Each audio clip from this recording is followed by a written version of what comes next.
Get out the insurance cards, get out the co-pays. The office is open, my friends. Brought to you by drroto.com. So let's get to it. Bring the pain!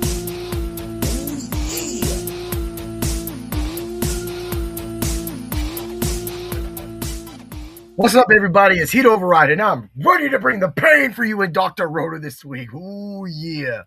I thought I would just begin this podcast with some eyeglasses. We're trying to see things here in the NFL, right? As you can see, this is an emergency podcast, but instead of doing the hard hits review, I've been keeping tomorrow open for maybe another interview with a good friend. Maybe not, but I did want to definitely get to the hard hits review because I ain't done it for a couple weeks. I've done a subscriber spotlight, so I've had Jay Ropes on. Then last week I had Tips.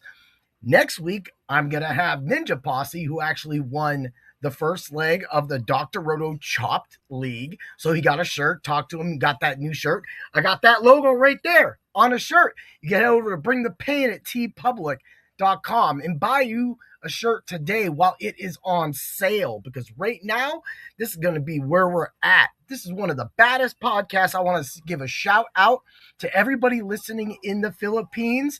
Thank you for putting me in the top 30 of your sports podcasts. That's really cool. But hey, man, we're here to talk what is a catch in the NFL. Sean McDermott is just fired. Now, we saw this coming for a long time because every time Sean McDermott got lost, that dude looked like he was a crying little bitch. But at the same time, he's got a big reason to be crying. Gripes. Okay, you got the NFL overtime rules changed. Okay, we got it. Moved on. It still backfired on you. It helped you in some ways. But now we have this catch. And of course, everybody's going to pile in here, maybe say their words or maybe not say this word. But this goes back to the Fail Mary between the Seattle Seahawks and the Green Bay Packers. Another pivotal game, right? And of course, we see the Packer receiver overextend over Tate, catch the ball only to fall down and be behind him, Tate behind him with his hands on the ball. And that's a catch. So in the Cooks catch, he's got it cradled. And the other guy's got it like this. That brings it back to the catch rule, right? Yes. Or, maybe not. So what was funny was, and of course my team benefited from this, if there was any benefit at all, but I got something coming for you on that. The NFL thought that this would go away, and it did not. And this is good. This is what got Sean McDermott fired. Now, if Sean goes on, wins the next match, Josh Allen, that is, and the Buffalo Bills, go on and go to the Super Bowl and win the Super Bowl, Dermott doesn't get fired, right? We can all agree with that. Dermott does not get fired. And I'm not saying he doesn't deserve it. I'm not saying he's not wasting talent right now. I'm not saying that there shouldn't have been more emphasis on bringing in a receiver, hence what happened in Pittsburgh as well, too. But if you're going to put the soapbox for these teams and you're going to do that, then you have to be liable. And you had a good team. You've had semi-good teams. You did have Diggs on that team not too long ago, right? And it hasn't worked out. Now, fast forward to what the Rams did yesterday. Now, the football move, if you look closely, Devontae Adams does pick his foot back up and then go back down. He goes down to a knee. What makes this is more unique is that they rule this possession and he's down. But on the play before the snap, the Bears are clearly offsides. Go check the note. And not only did the player come offsides, he looked back to the ref thinking they were going to blow the play dead, or it should have been a free play anyway. But regardless, it worked out for the Rams. Horns up, Rams Nation. Ooh, ooh, yeah. Just like I said, 3 out of 4 of the teams are there that I said would be. You're going to have the Buffalo Bills and the New England Patriots, but that got killed. So we got the Broncos without Bo Nix. I got a big conspiracy about this Patriot crap, right? You call me crazy, but all of y'all called me crazy a long time ago. Well, I called my friend crazy, and then I watched my Rams lose that Super Bowl. And if the Rams are going to go lose to the Patriots, why not just serve the Seahawks up to the Patriots? Because y'all can see what's really going on. If you're any kind of smart, like, right? Because we know that this is hand picked for him. It's Stidham isn't gonna go in there and do what everybody thinks he's gonna do. Like, come on, man. Like, he's not the Bo Nix. Bo Nix was player, man. That dude is balling. But here we go. Now we have a backup quarterback situation. Well, that being said, regardless, I feel that the Super Bowl winner is going to be in the NFC anyway. So Seattle or the Rams should be able to handle either one of these teams in a close, strong game, right? That's what we think. But then there's what happens. So now we have the Davante Adams catch, which was then said a fumble. Interception should have never been part of the discussion. But now we have it down. So let's rewind. Chris Collinsworth said that a lot of people in Buffalo would be angry about that call. Now we're back to the Cooks. He is going down. He has the ball cradled. The other guy is grabbing at the ball to knock it out practically. Knee is on the ground. They do the roll. Now they're saying that this is supposed to be a catch, right? This is supposed to be continuation of the catch. This is what they're looking for. Yet we didn't have that with Davante Adams. If we go back a few weeks ago, when the Rams, Puka Nacua, practically caught that ball going out of bounds, the guy knocks it out, right? But that's a catch. If the guy whiffs, that's a catch, right? So we're going to say that all these, and then Davante Adams yesterday had a sideline catch where he dragged his toe and it came up, but this drag mark was right there. And a lot of people were like, that's not a catch, right? But he literally, how many times in the NFL do we see tiptoe catch out, right?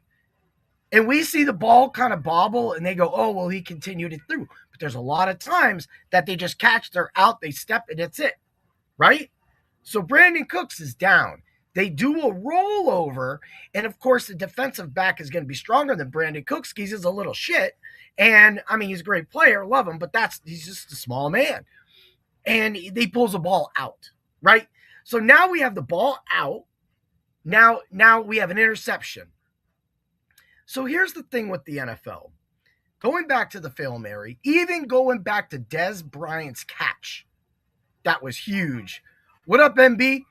That was huge back then. I still feel that the Dez Bryant was a catch. I thought it was 100%. But I'm wrong, and I'm not an NFL official. I feel if the guys officiating yesterday would have been in that game, that would have been considered a catch for the Buffalo Bills, and that would be Bills in the Super Bowl. So this is live. What's the best team this season?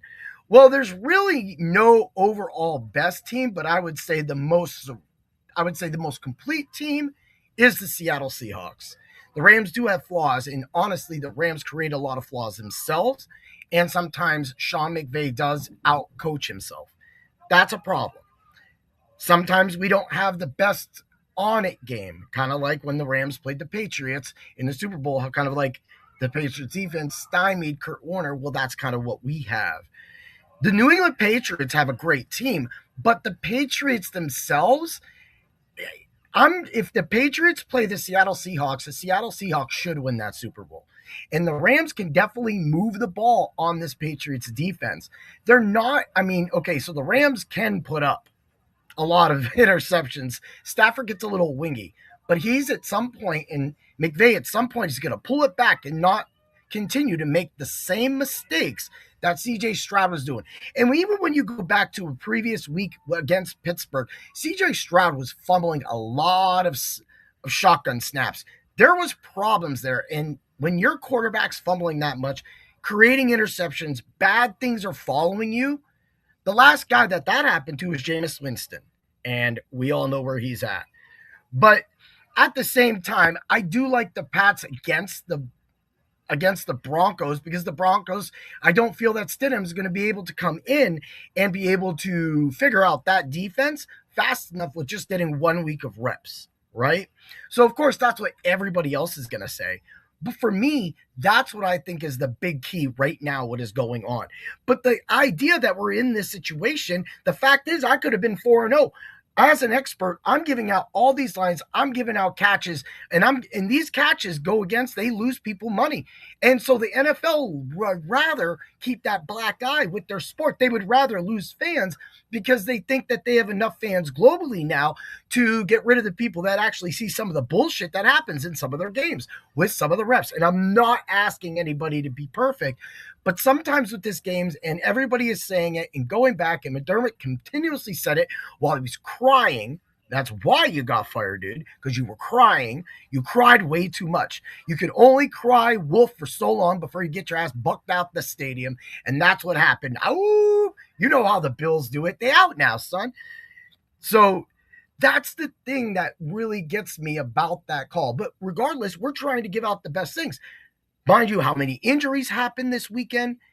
It was kind of a shit show in DFS, and I wouldn't say so much in betting. Betting, if you played it safe on a lot of stuff, played a lot of twos or unders, you might have got some stuff. Of course, that Bills game starting out the weekend was that. But it's funny how the first game of the weekend and the last game of the weekend have a controversial catch. And the fact that the NFL thought it was going to go away and had it come back and bite them in the ass one day later only shows that there's so many cameras on these angles that these plays need to be looked at. Sean was right. That play should have been looked at way deeper. There should have been something, because if we go back to the Fail Mary, that is over. That the two refs making that a touchdown or an interception incomplete. That's the problem.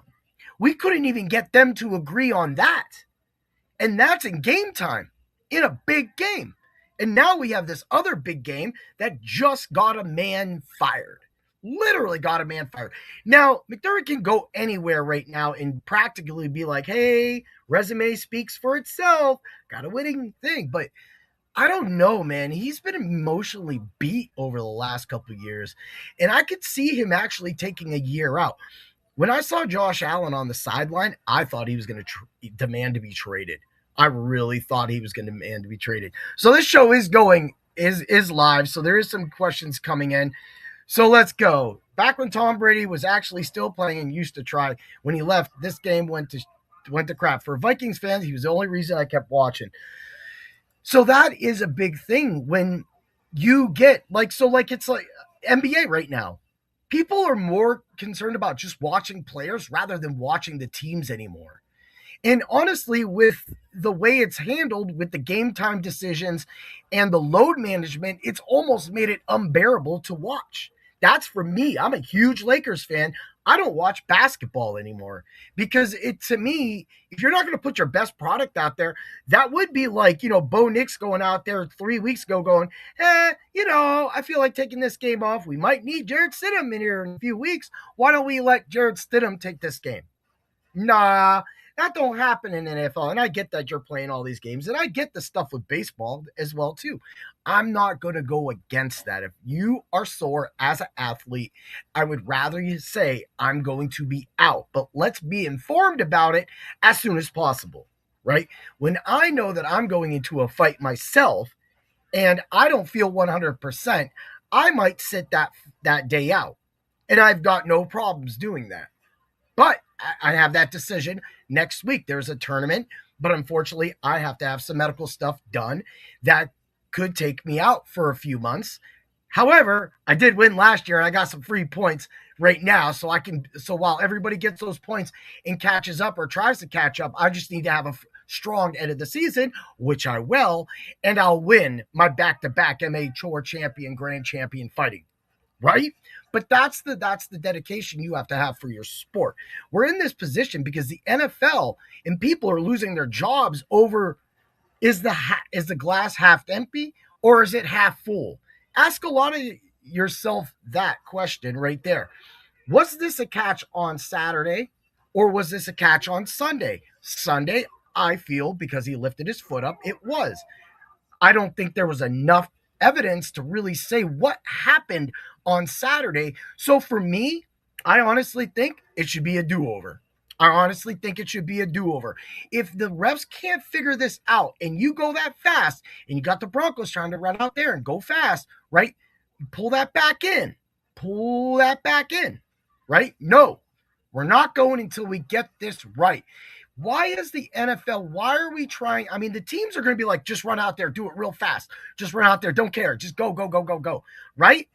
But as an organization, the NFL or somebody around should say, we need to look at this play. It's not that they care about their credibility, because they're going to have their fan base no matter what. I'm still going to watch the NFL next week, right? And the week after and the year after.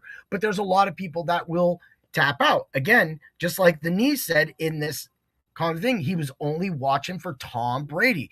He hasn't found another player that he really wanted to follow as a Vikings fan. So for me, that's a message to the NFL. That's something that says, hey, we shouldn't be doing this, or hey, we should have talked about this. But like I said, Sean McDermott kind of put himself in that bed anyway. You got yourself fired, and you should have held your composure. You know, I will say in some ways you did call out the NFL, and for you as a head coach, that's different other than for me as a podcaster or a newscaster or whatever you may call me, or a crazy man or a brain breaker. But at the same time, it's not wrong to ask what the hell is a fucking catch, right? Like, I'm mad about that, because as an expert, I want to believe behind my product 100%. This product that the NFL is putting out 100%, but we can't trust. We can't trust because this ref sees it half empty. This ref sees it half full. That's not consistent. That's not consistent. And the fact that the sports sites have to answer to that and don't give a shit is problematic as well too. People are putting money up on these plays. Now, that's all for us degenerates. You could say, well, that is all of your problem. Yeah, that is our problem. But it's a problem because of what's happening with the officiating at times in the NFL. Last weekend wasn't so bad, but in a weekend with a lot of injuries, you're going to throw out some crap like that and get this dude fired? Whatever. That's cool. I said it like 5 times already. And I'm not going to say it again. I just think it's shady. I just think at times that people can see why, or everybody should see why people think the NFL is scripted at times. Look at the Patriots. This world wants to sit here and just fall apart, right? We got to fall apart. And guess what? Guess what the NFL loves to do when the world is falling apart? They love to rub the New England Patriots right in your face. I ain't even got to go back to 3 letters, 3 numbers. Just go back to when the Patriots beat the Rams. My friend made a call on that day after Bledsoe went down. He said, and I know that my boy Knee's gonna, because I'm about to talk about Tom Brady, that the Patriots will win the Super Bowl. They will beat the Rams. The build-up to that Super Bowl was the Rams were a surprise attack team. They practically painted us as the enemy, and the Patriots were the heroes. The Seattle Seahawks and the Los Angeles Rams are villains. And I'm fine with that. The NFC West is a bunch of villains over there, right? We're villains. We're ready to smash mouth and beat you down. But if the Patriots win the Super Bowl, just remember this. Just remember that's how the world will heal, because the New England Patriots will be the Super Bowl champions. Have a great day, everybody, and always remember!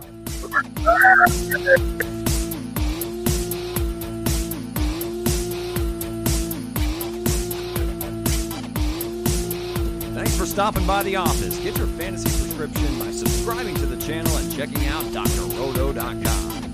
Until the next visit, be well